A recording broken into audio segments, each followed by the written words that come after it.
Un encuentro con su palabra, porque secase la hierba, marchitase la flor, mas la palabra de Dios permanece para siempre. Con ustedes, el doctor José Ricardo Arias Quintero.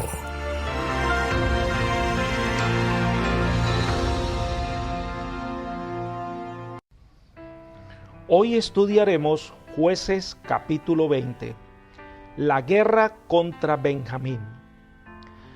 La situación en Israel había llegado a su colmo. Se habían alejado del ideal divino. Sus principios y valores fueron dejados de lado debido a su apego a la idolatría.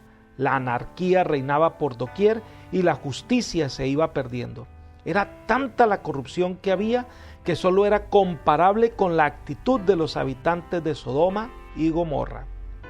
Estudiemos el capítulo 20 de Jueces teniendo presente este contexto en el que se desarrolla esta triste historia. La primera sección es la deliberación de las tribus sobre lo ocurrido en Gabaa. Leamos los versículos que van del 1 hasta el 11, pero comencemos con los versículos 1 y 2. Entonces salieron todos los hijos de Israel, y delante de Jehová en Mizpa se reunió la congregación como un solo hombre, desde Dan hasta Beerseba y la tierra de Galaad. Los jefes de todo el pueblo, de todas las tribus de Israel, se hallaban presentes en la reunión del pueblo de Dios, 400,000 hombres de a pie que sacaban espada. Recordemos que el capítulo anterior termina con el levita cortando la mujer en partes y enviándola a las diversas tribus de Israel. De esta manera el levita logró el efecto deseado, una indignación nacional por todo lo ocurrido. Los hombres salieron preparados para la batalla, estaban como un solo hombre. Fue una reunión espontánea, resultado de la seriedad que le atribuyeron al problema en cuestión. Se reunieron delante de Jehová en Mizpa. No es que allí estuviera el tabernáculo, sino que llegaron allí para tratar lo que debían hacer y pedir a Dios que los guiara en sus deliberaciones. Este fue un gran convocatoria después de la muerte de Josué. Entonces comienzan las deliberaciones. Leamos los versículos 3 al 7. Los hijos de Benjamín supieron entonces que los hijos de Israel habían subido a Mizpa. Preguntaron los hijos de Israel: decid, ¿cómo fue esta maldad? El levita, marido de la mujer muerta, respondió: yo llegué a Gabaa de Benjamín con mi concubina para pasar allí la noche. Pero se levantaron contra mí los de Gabaa, rodearon la casa donde pasaba la noche, con la idea de matarme, y a mi concubina la humillaron de tal manera que murió. Luego la tomé, la corté en pedazos y la envié por todo el territorio de la posesión de Israel, por cuanto han hecho maldad y crimen en Israel. Puesto que todos vosotros sois hijos de Israel, dad ahora vuestro parecer y consejo. Esta gran reunión llegó al conocimiento de los benjamitas. A lo mejor ellos también fueron convocados a esa cumbre. Entonces pidieron explicaciones. ¿Qué era lo que había pasado? Le preguntaron al marido de la mujer descuartizada, al levita. Él le contó la versión de lo que había pasado cuando llegaron a Gabaa, y los hombres intentaron quitarle la vida y tomaron a la mujer y la humillaron hasta el amanecer y murió. Y confiesa que él tomó el cuerpo y lo partió en partes para informar la maldad que se había cometido y el crimen que se había realizado en el territorio de Israel. La respuesta no se dejó esperar. La reacción fue al unísono: se debía hacer justicia. Versículos 8 al 11. Como un solo hombre, todo el pueblo se levantó y dijo: ninguno de nosotros irá a su tienda, ni volverá ninguno de nosotros a su casa. Esto es ahora lo que haremos con Gabaa. Contra ella subiremos por sorteo. Tomaremos 10 hombres de cada 100 de todas las tribus de Israel, y 100 de cada 1000, y 1000 de cada 10,000, que lleven víveres para el pueblo, para que, yendo a Gabaa de Benjamín, le hagan conforme a toda la abominación que ha cometido en Israel. Se juntaron pues todos los hombres de Israel contra la ciudad, ligados como un solo hombre. Cuando el levita terminó de narrar el ultraje que había acontecido, toda la asamblea se unió a la protesta y resolvieron que ninguno de ellos volvería a su casa hasta que este mal fuera vengado. Decidieron ir contra Gabaa en batalla, exigiendo que entregara a los culpables. Había tanta gente que hubo que seleccionar el ejército para que fuera efectivo, además de poder proveer alimentación a la tropa. Con tanta gente era imposible llevar tanto alimento. El versículo enfatiza que estaban ligados como un solo hombre, es decir, estaban unidos. Es notable que pudiera lograrse esta unanimidad en vista de los intereses divergentes de cada una de las tribus hebreas. Entonces comienza una negociación en la que no hubo acuerdo. Versículos 12 al 14. Y las tribus de Israel enviaron hombres por toda la tribu de Benjamín diciendo: ¿qué maldad es esta que ha sido hecha entre vosotros? Entregad pues ahora a aquellos hombres perversos que están en Gabaa, para que los matemos y quitemos el mal de Israel. Pero los de Benjamín no quisieron oír la voz de sus hermanos los hijos de Israel, sino que los de Benjamín de todas las ciudades se juntaron en Gabaa para salir a pelear contra los hijos de Israel. Antes de recurrir a la fuerza, los que estaban reunidos comenzaron a debatir con los benjamitas y empezaron a instarlos a reconocer la enormidad del pecado cometido y a entregar a los hombres culpables para que fueran muertos. Ellos debían ser castigados por sus malas acciones. Eso era lo correcto. Un gran pecado se había cometido y la muerte de los infractores quitaba esa anatema del pueblo de Israel. Pero los de Benjamín no quisieron oír. Prefirieron la guerra civil que entrar o entregar a sus criminales. En este caso, el orgullo y la solidaridad de la tribu de Benjamín sirvieron para sostener y defender a gente de la peor calaña posible. Las fuerzas se despliegan para la batalla. Versículos 15 al 17. Fueron contados en aquel tiempo los hijos de Benjamín de las ciudades y eran 26,000 hombres que sacaban espada, sin contar los 700 hombres escogidos que vivían en Gabaa. Entre todas aquellas gente había 700 hombres escogidos que eran zurdos, todos los cuales tiraban una piedra con la honda a un cabello y no erraban. También se contaron los hombres de Israel fuera de Benjamín y sumaban 400,000 hombres que sacaban espadas, todos ellos hombres de guerra. Los de Benjamín eran una tribu de guerra, eran hombres valientes, pero estaban defendiendo el mal, estaban en el lugar equivocado. Entre ellos había hombres expertos en el uso de la honda para arrojar piedras. Dice que podían un cabello, ¿verdad?, lanzar una piedra y acertar de manera efectiva. Se cuenta que ellos tenían mucha fuerza para realizar esa tarea. De Benjamín habían solo 26,000 hombres listos para la batalla, pero el ejército de Israel sumaban alrededor de 400,000 hombres. Reanimándose el pueblo, los hombres de Israel volvieron a darles batalla en el mismo lugar donde la habían presentado el primer día. Pero los hijos de Israel habían subido y llorado delante de Jehová hasta la noche, y habían consultado a Jehová diciendo: ¿volveremos a pelear con los hijos de Benjamín nuestros hermanos? Jehová les respondió: subid contra ellos, por lo cual se acercaron por segunda vez los hijos de Israel contra los hijos de Benjamín. Pero aquel segundo día salieron los de Benjamín de Gabaa contra ellos y derribaron por tierra otros 18,000 hombres de los hijos de Israel, todos de los cuales sacaban espada. Entonces subieron todos los hijos de Israel, todo el pueblo, y fueron a la casa de Dios. Lloraron, se sentaron allí en presencia de Jehová, ayunaron aquel día hasta la noche y ofrecieron holocaustos y ofrendas de paz delante de Jehová. Los hijos de Israel preguntaron a Jehová, pues el arca del pacto de Dios estaba allí en aquellos días, y Fines, hijo de Eleazar, hijo de Aarón, ministraba delante de ella en aquellos días. ¿Saldremos de nuevo contra los hijos de Benjamín nuestros hermanos para pelear o desistiremos?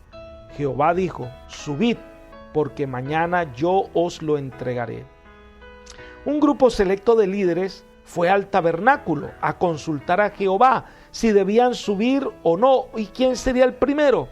Dios le afirmó que aprobaba tal castigo contra Benjamín y le dijo que el primero que debía subir era la tribu de Judá, conocidos por ser hombres fuertes y efectivos guerreros. Pero las cosas no salieron como ellos lo habían pensado. Dice que fueron derrotados por los benjamitas y murieron 20,000 personas. ¿Qué había pasado? ¿Por qué, si Dios había dicho que avanzaran, estaban derrotados? Así que enviaron nuevamente una delegación para consultar a Jehová. ¿Cómo entender lo que estaba pasando? Es cierto que los de Benjamín merecían el castigo por su conducta, pero como dijo Jesús, el que esté sin pecado que tire la primera piedra. Muchas de las tribus que se enfrentaban a Benjamín estaban infestados de idolatría y de prácticas degradantes. Los delegados lloraron ante Jehová y volvieron a consultar: ¿volveremos a pelear con los de Benjamín, nuestros hermanos? Aquí hay una expresión que muestra que había cierta simpatía contra los de Benjamín. La expresión nuestros hermanos, al parecer su posición en esta guerra fratricida se estaba suavizando. Pero el Señor les ordena atacar y efectivamente obedecieron, pero los de Benjamín los derrotaron por segunda vez. Entonces volvieron nuevamente al templo y se menciona por primera vez el arca del pacto en el libro de Jueces. Allí estaba el sumo sacerdote Fines oficiando, consultando a Jehová. Los delegados vinieron con una nueva disposición. Lloraron, se sentaron allí en presencia de Jehová, ayunaron aquel día hasta la noche y ofrecieron holocaustos y ofrendas de paz delante de Jehová. Es la primera vez que se menciona en la Biblia el término ayuno, lo que da a entender que era una práctica conocida. Esto demuestra que venían reconociendo sus faltas y su propio pecado. No se permitió que los israelitas obtuvieran victoria hasta después de un periodo de preparación. Las derrotas tuvieron el efecto de obligarlos a ayunar y a orar y a indagar con fervor cuál habría sido la causa de su fracaso. Dios aprovechó esa demora para señalarles sus propios defectos de carácter que necesitaban ser corregidos, tanto como los defectos de los otros que captaban tan claramente. Los israelitas estaban demasiado dispuestos a embarcarse en la tarea de corregir a sus hermanos sin darse cuenta de sus propias faltas. Una vez que el pueblo está perdonado y reconciliado con Dios, el Señor les dice: vayan porque los entregaré en sus manos. Entonces viene el ataque decisivo contra Benjamín. Versículos 29 al 42. Es una sección larga, leamos. Entonces puso Israel emboscadas alrededor de Gabá. Al tercer día subieron entonces los hijos de Israel contra los hijos de Benjamín y presentaron batalla delante de Gabá como las otras veces. Salieron a su encuentro los hijos de Benjamín, alejándose de la ciudad, y comenzaron a herir a algunos del pueblo, matándolos como las otras veces por los caminos, uno de los cuales sube a Betel y el otro a Gabá. Así mataron en el campo unos 30 hombres de Israel. Los hijos de Benjamín decían: están vencidos ante nosotros como la vez anterior. Pero los hijos de Israel decían: huiremos y los alejaremos de la ciudad hasta los caminos. Entonces se levantaron todos los de Israel de su lugar y se pusieron en orden de batalla en Baal-tamar. También los emboscados de Israel salieron de sus escondites en la pradera de Gabá y vinieron contra Gabá 10,000 hombres escogidos de todo Israel, lo cual hizo que la batalla arreciara. Pero los hijos de Benjamín no sabían que ya el desastre se cernía sobre ellos. Jehová derrotó a Benjamín delante de Israel. Aquel día mataron los hijos de Israel a 25,100 hombres de Benjamín, todos los cuales sacaban espada. Los hijos de Benjamín vieron entonces que estaban siendo derrotados, y los hijos de Israel cedieron terreno a Benjamín porque estaban confiados en las emboscadas que habían puesto detrás de Gabá. Los hombres de las emboscadas acometieron prontamente a Gabá, avanzaron y pasaron a filo de espada a toda la ciudad. La señal concertada entre los hombres de Israel y las emboscadas era que hicieran subir una gran humareda de la ciudad. Luego que los hijos de Israel retrocedieron en la batalla, los de Benjamín comenzaron a herir y mataron como a 30 hombres de Israel, por lo que decían: ciertamente ellos han caído delante de nosotros como en la primera batalla. Pero cuando la columna de humo comenzó a subir de la ciudad, los de Benjamín miraron hacia atrás y vieron que el humo de la ciudad subía al cielo. Entonces se volvieron los hombres de Israel, y los de Benjamín se llenaron de temor, porque vieron que el desastre había caído sobre ellos.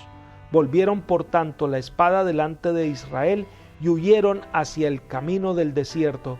Pero la batalla los alcanzó, y los que salían de las ciudades les cortaban el paso y los mataban. En las dos batallas anteriores las fuerzas israelitas se habían confiado demasiado, porque creían que su causa era justa y porque eran más numerosos. Pero tales ventajas no excluyen la necesidad de realizar una preparación cuidadosa con mucha oración y prudencia estratégica.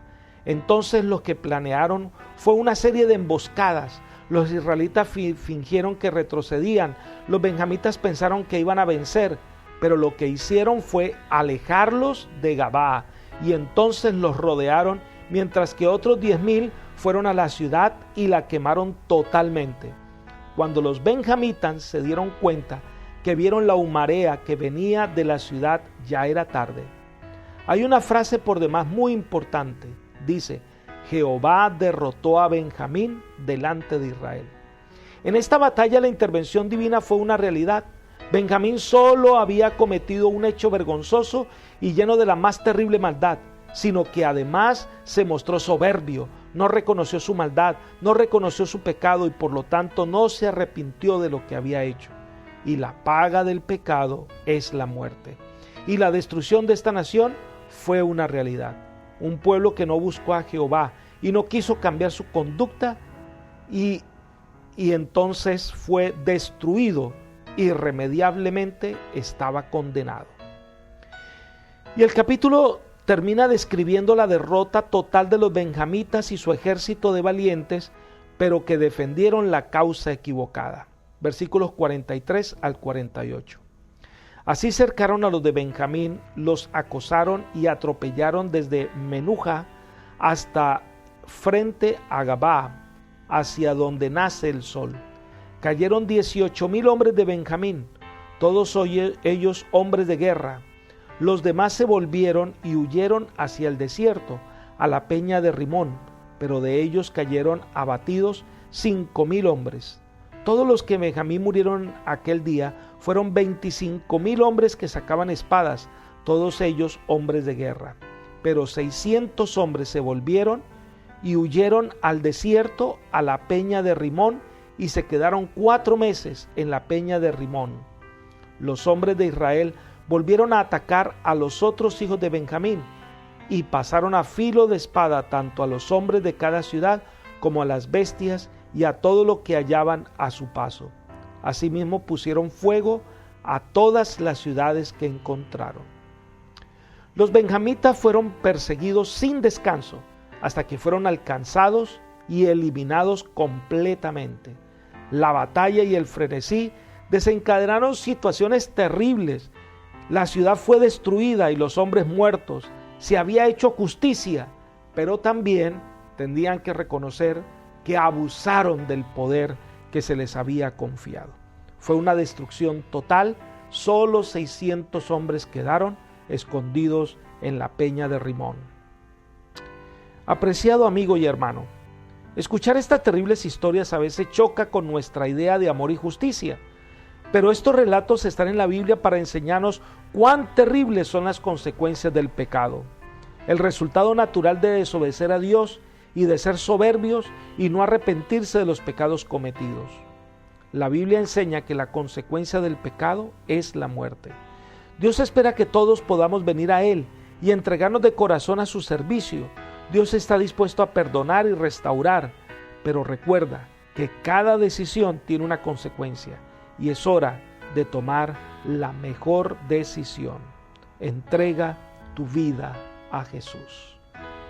Que el Señor te bendiga y te guarde hoy, que el Señor te guíe por senda de paz. Es mi oración por ti. Amén.